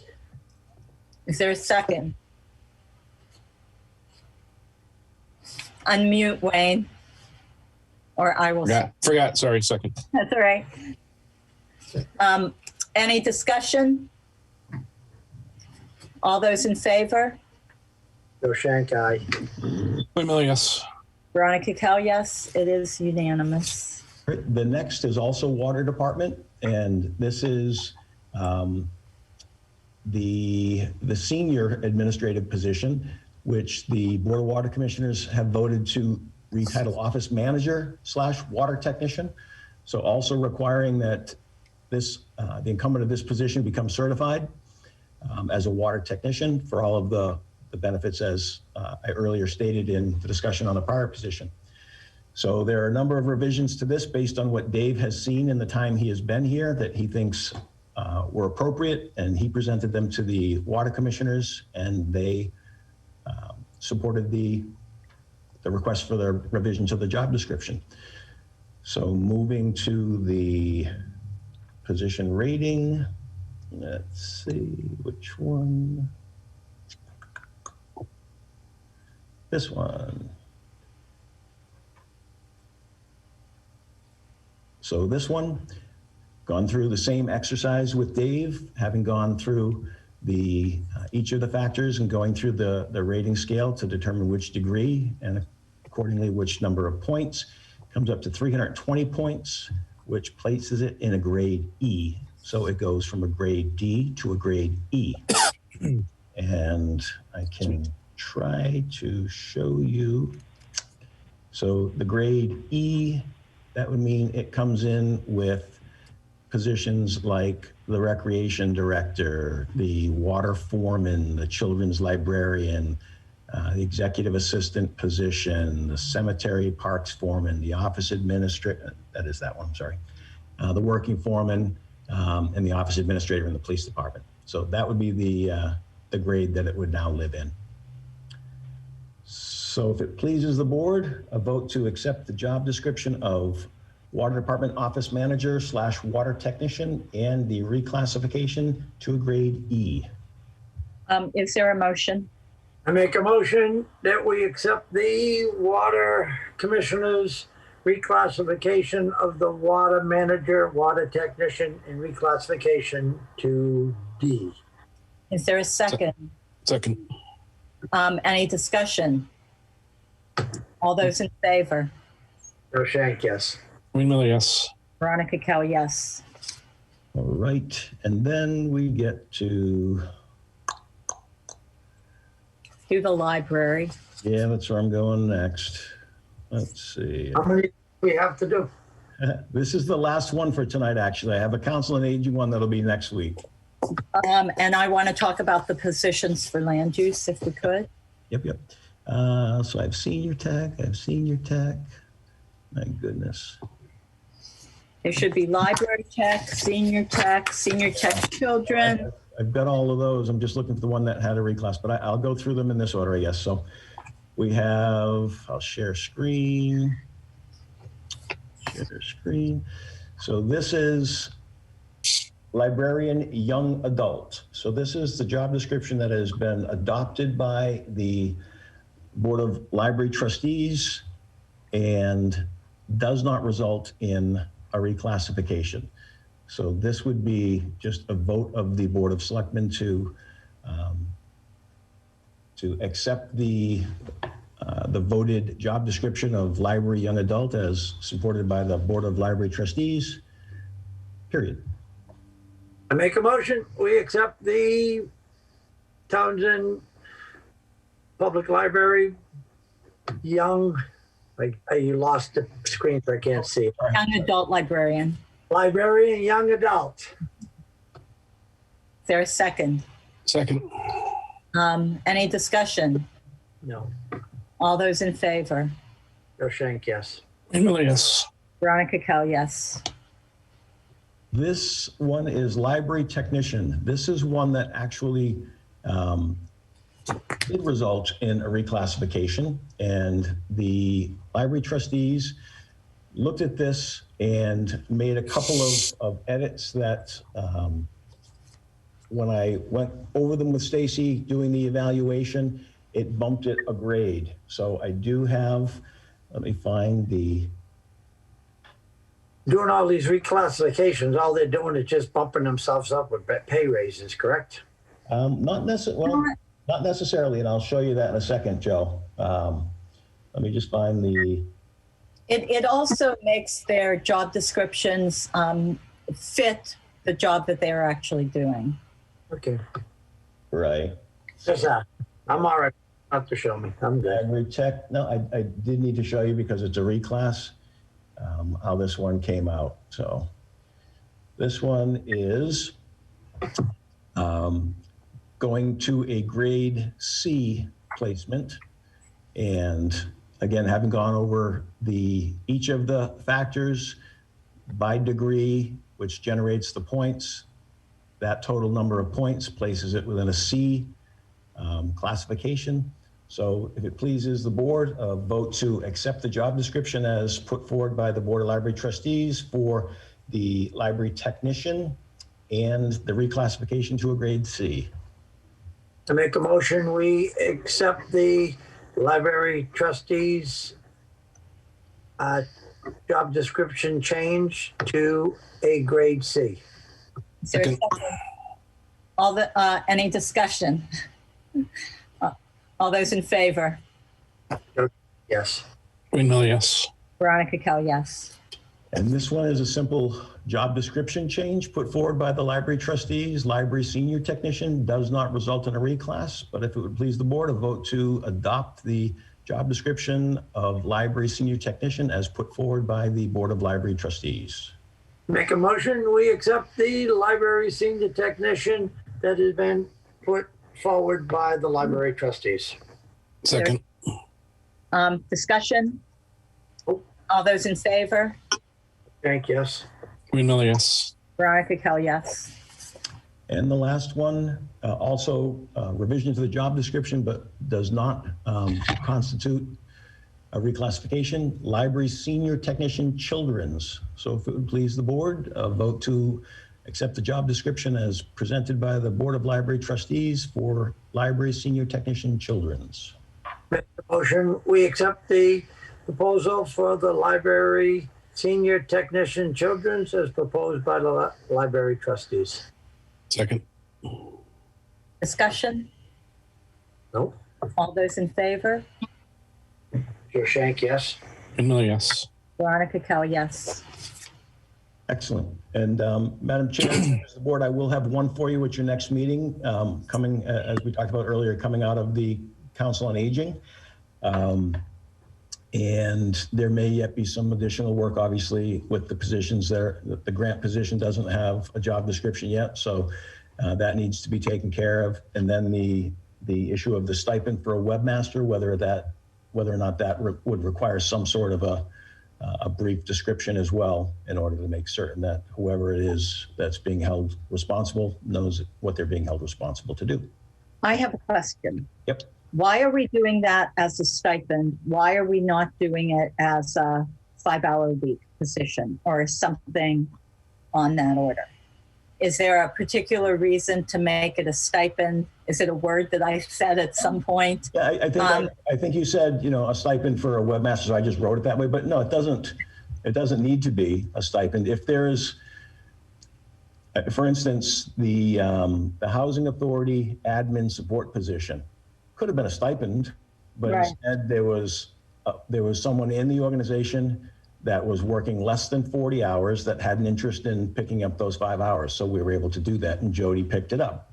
So if there's somebody that is less than 40 that is interested and that the board would be interested in doing it, we could have it be a salary. If there's somebody outside that wants to do it as a salary as opposed to a stipend, whatever your pleasure. I think I just put that because it's what I heard. I think that Joe and Wayne, we should think about how we want to do that as we We don't know yet. it's just something to I'll think about it. Yeah, next meeting. We'll think talk. about and figure it out, whether one hourly or as a stipend. My other question is, what if it could it be hourly for guardian? I don't think we could afford. You I don't think we could afford Guardian doing it just at their rates. I think you're going to get far more bang for the buck if you find somebody. Yeah, they're like $135 an hour or something like that. Okay. Yeah. All right. Just thoughts. These are just thoughts. Yep. And I know I probably said stipend at some point, but in any event, okay. So we need a job description for that and for the grant writer. And we have the Council on Aging position. Do we want that on the April 6th meeting, or is this something that we should do? I'd rather do it April 6th if it's not too late. Yeah, April 6th I think is fine. Okay. We got to try to figure out how we're going to get shorter meetings, people. We're working on it, Joe. We're working on it. This is a budget meeting, so it's one that would have been on a Saturday. Yeah, oh, it's okay. It's all right. All right. So job descriptions for land use, I think is where we want to go. I don't know if you want to look at the budget for that or. No, I can pull up the existing job description for that. So let me get out of this and let's go to the job descriptions.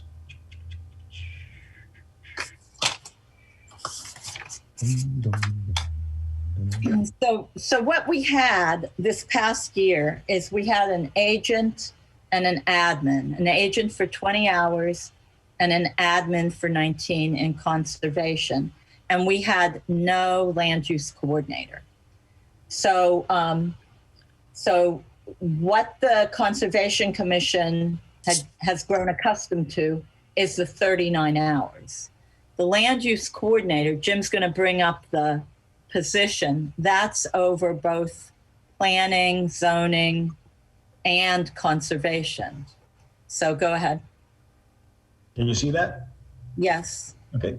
So this is the Collins Center Board of Selectmen approved description for land use coordinator. What part do you want particularly to focus on, Veronica? I would go through those. Well, there's a ton of them. The bulleted functions is what I would look at, and then probably the requirements of the job. Okay. Is the expectation that something is going to be changed in the bulleted requirements for the position because hours are being reduced to take something off of it, or is it just to have an understanding of what's in it? Just an understanding of what's in it. I have no expectations one way or the other. You know, I don't have anything that I'm planning to change, but we should look at it. Yeah. So we just read through the bullets quickly. Supervises department staff, prepares department budget, responsible for budget administration, directs and motivates staff to provide high quality service to the town, other departments, and each other, ensures effective and courteous service provided to the constituents, applicants, landowners, and residents, promotes the best interests of the town through the establishment, revision, and pursuit of strategies, bylaws, plans, programs, and outreach that addresses the town's needs and interest in affordable housing, land use, community and economic development, and conservation. Should note that the inclusion of affordable housing was new to the job description this time. It had been something that a prior incumbent had been doing, but it wasn't in the job description, so we made certain to get that put in there. Researches and develops zoning amendments, new bylaws, regulations, policies, practices, and fees in response to planning board and/or select board initiatives. Oversees the professional support provided by the department to the Conservation Commission, ensure coordination of land use and wetland protection laws on applications before the Planning Board and Conservation Commission. Oversees projects receiving approval of the Planning Board and ensure proper oversight of projects receiving approval of the Conservation Commission. Ensures the projects are complying with all permit restrictions and requirements and applicable local bylaws.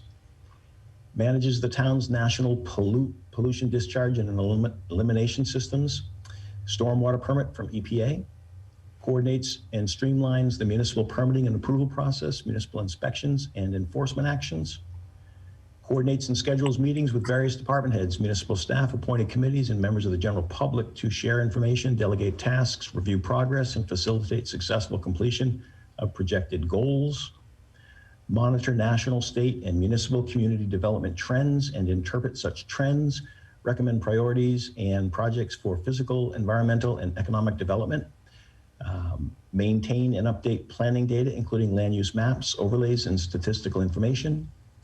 Conducts technical research studies and prepares statistical reports and recommendations for drafting or revising local legislation and plans, projecting trends, monitoring socioeconomic data, etc. Performs similar or related, yeah, that's a fun one. The catch-all. Similar or related work as required, directed, or as situation dictates. All right, and then go down to the requirements, education experience. Education and experience, bachelor's degree in land use planning, public administration, environmental science, regional planning, or related field, and 3 to 5 years of relevant experience or any equivalent combination of education, training, experience, certification and experience. A valid mass driver's license is required. All right, so I guess that's mostly, these, can you put these in the share folder so we can all look at them if we want? Yep, I started putting some job description stuff out there for the ones that we dealt with tonight. Yeah. I'll dump all of the, just hit my microphone. I'll dump all of the job descriptions that were approved by the board back in December of whenever it was, 19, into that shared file. Okay, so Karen, before I'm sure you have thoughts on this. Before you do that, let me go over my thought on this and what Jim and I have been talking about. And Joe and Wayne, you can pop in there too. Adding this position and decreasing the admin and the conservation agent gives more hours into that department. And we have been without a land use coordinator for a while now, like 2 years. And I think it would help to alleviate. If you go back up to the bulleted list, Jim, if you don't mind. I want to look at like the sixth one. Sorry, 1 second.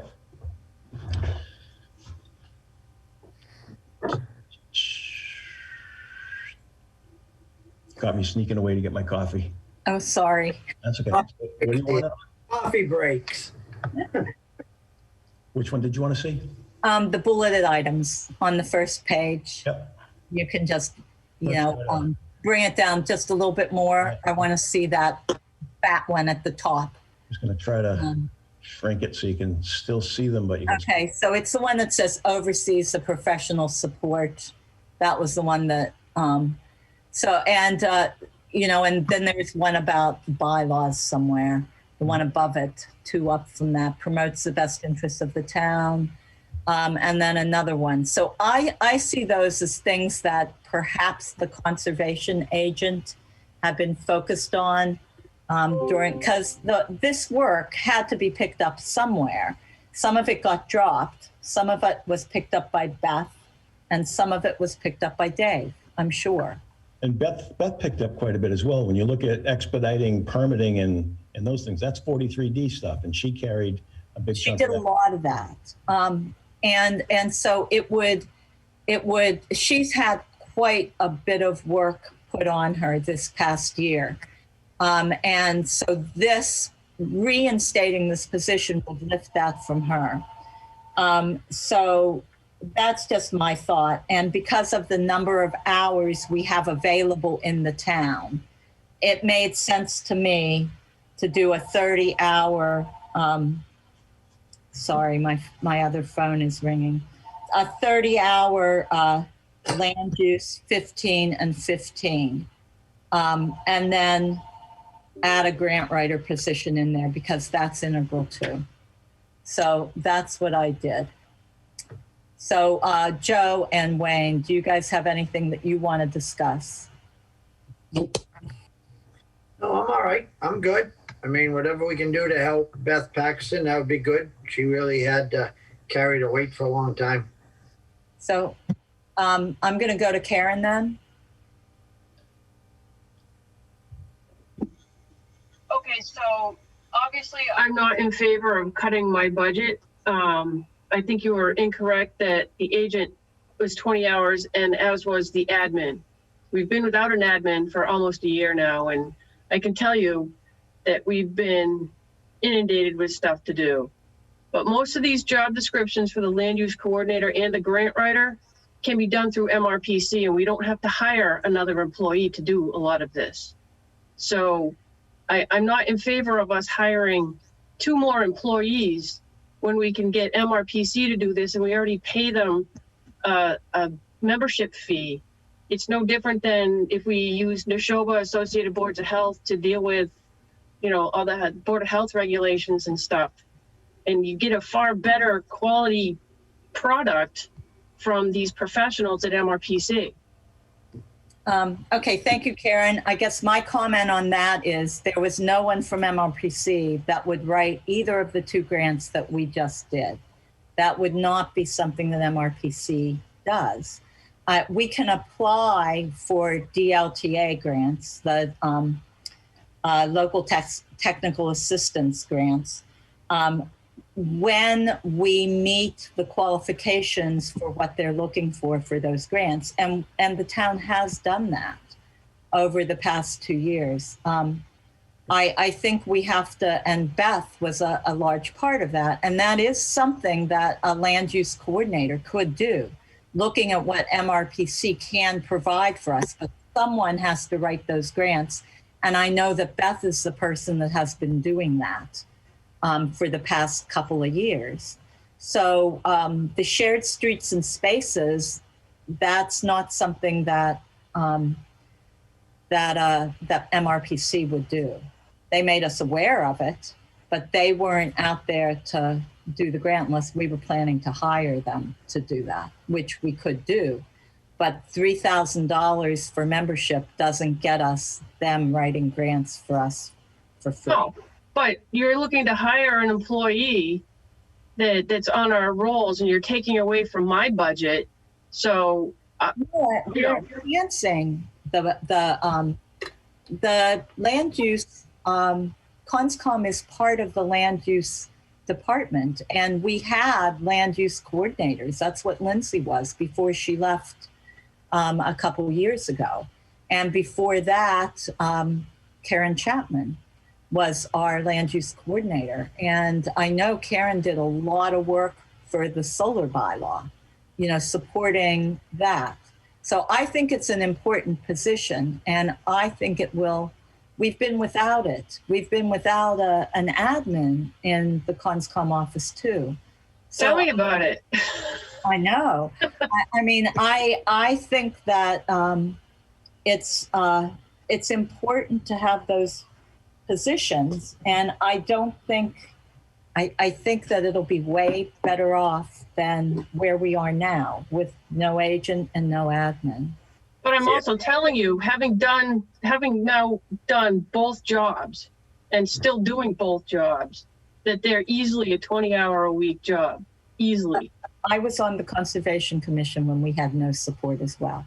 Yes, well, but you weren't in control of the entire office, so believe me. And I know I'm not the most efficient. I get that, but there is a lot of work.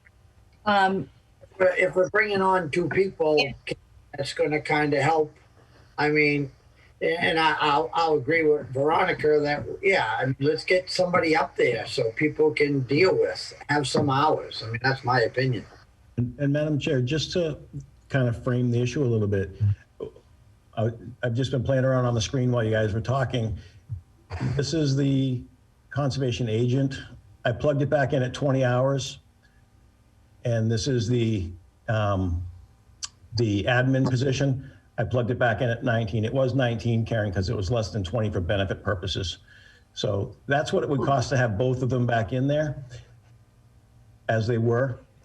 We're talking about a $10,000 delta out of the conservation budget. That is the number that's got Karen concerned. So I just wanted to frame it for everybody to know that, to go back to these 2 positions at 20 and 19 respectively, we're talking about 10 grand. And does that include the benefits at 20 hours? It does not. Well, actually, that's a good point. I'm still carrying benefits down below as though it was 20. I never made that reduction. So I would, so that might get us on a balanced budget somewhat. I just think that for now, we should give this a shot and see what we get. Yeah. For this year, we can adjust next year. Yeah, I agree. So anyway, land use coordinator, we're looking at the position description itself right now. Joe and Wayne, do either of you have any comment on the position description? No. I think if I were going to do anything to increase, I would add the 5 hours to the land use coordinator and make that a 35-hour position so that it's more full-time.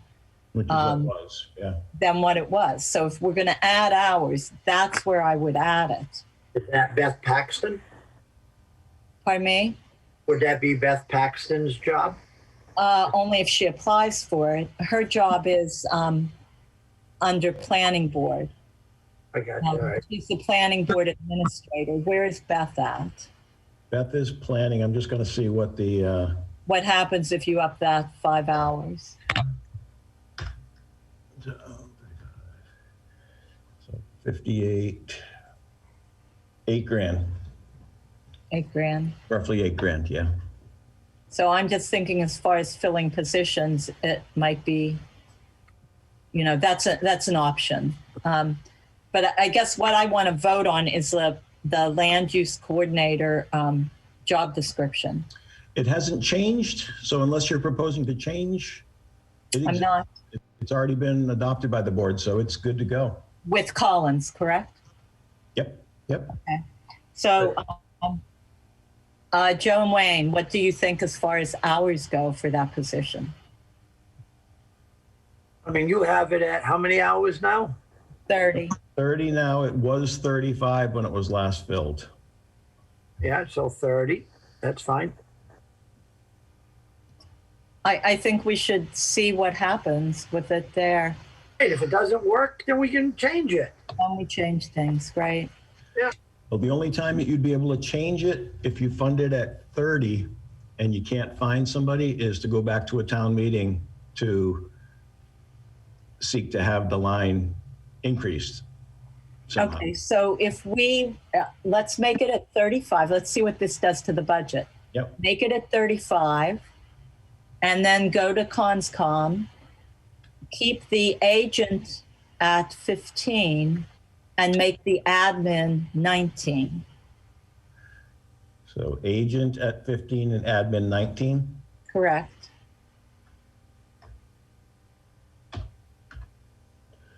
Because you could spend 15 hours a week writing minutes. So forecast summary. I'm just thinking as far as, Yeah, that's roughly 11 grand. and then we can drop out the benefits for, The survey of actual employees times plan times new dollar is coming from Treasury. I should have it this week.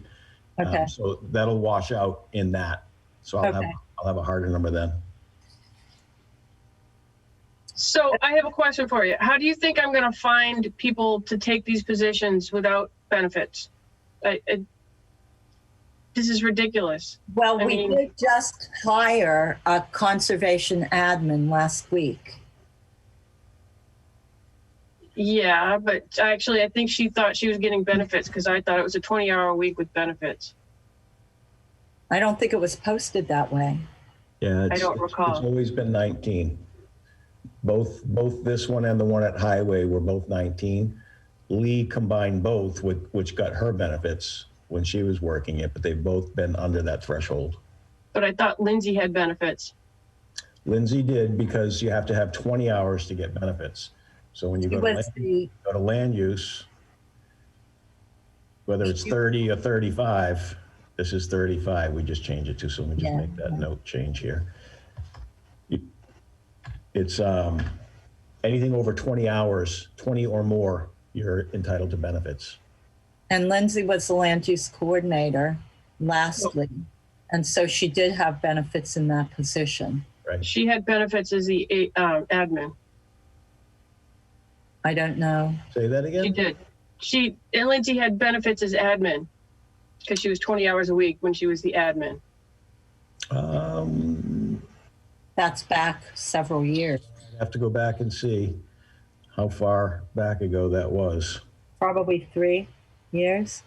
2 years ago. Well, let's blow this wide open and freak everybody out.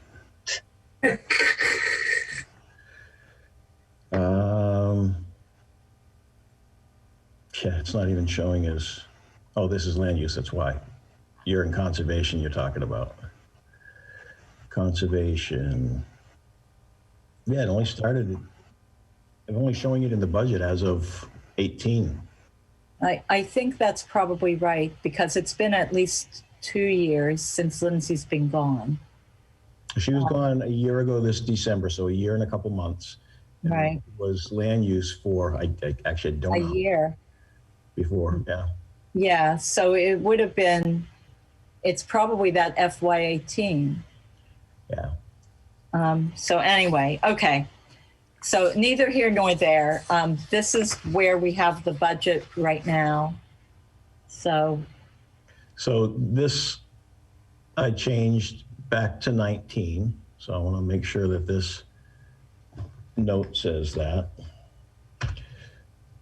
So that's at 19, agents at 15, land use is at 35, and grant is at 15. okay. All right, so conservation agent, we don't have to look at these job descriptions then because they've already been accepted through Collins, Correct. correct? Yep. I thought you had things you wanted. All right, and so we need to do the grant writer position, And the web. job description, and a webmaster. Yep. And think about whether it's a stipended position or an hourly, and it probably doesn't matter, correct? One way or I think it should be hourly. Just make it an hourly job. That's my opinion. I guess I was thinking of it, this is why I probably said stipend. I was thinking of it as a college kid or a high school kid, Yeah. you know, taking the position and, you know, not really being an employee, I guess was how I was thinking of it. Right. They can My be doing it. original- They can be doing it remotely from their dorm room at Fitchburg State as a computer science Exactly. person. Right. That's we send exactly right. emails, and once a day they go on for their hour and they do the updates. Yeah, Right. that's a good idea. Once a week. Once a Yeah. week would be better than now, Yeah. you know? Yeah. So, all right. That's all I've got there. Excellent. So notes that I have is getting the January forward Guardian hourly. So Guardian's hourly rate expenditures from January forward. I have no idea what my writing says in this next one. Fire numbers. Where are you at? I'm reading my handwritten notes. Oh, I thought you were looking at something on Capital improvements, looking at the bond council's final determination on the 140. The webmaster job description, grant writer job description. And that's all I've got. webmaster job description. Yep, webmaster and grant writer. Yep.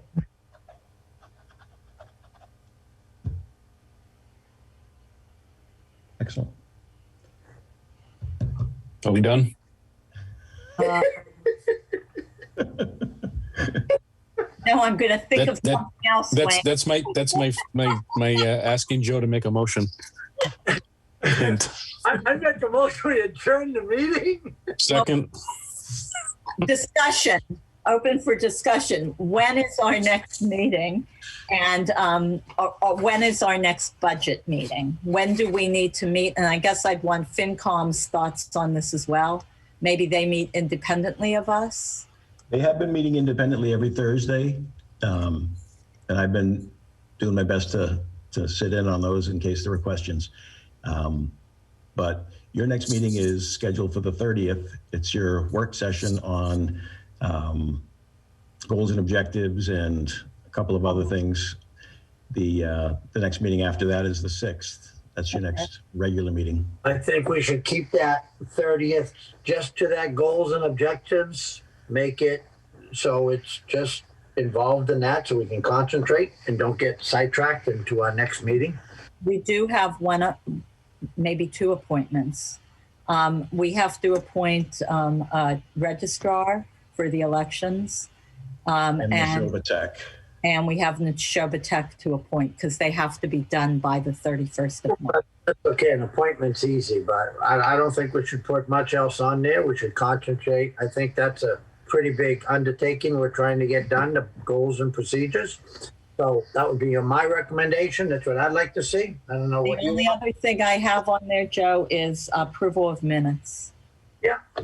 So that's it. We have to get, we didn't do it today, but we have to get some minutes approved. So Okay, I'm good.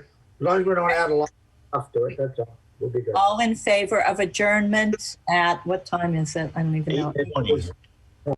Early, Wayne. We're early. No, we're not early, Veronica. I've been in.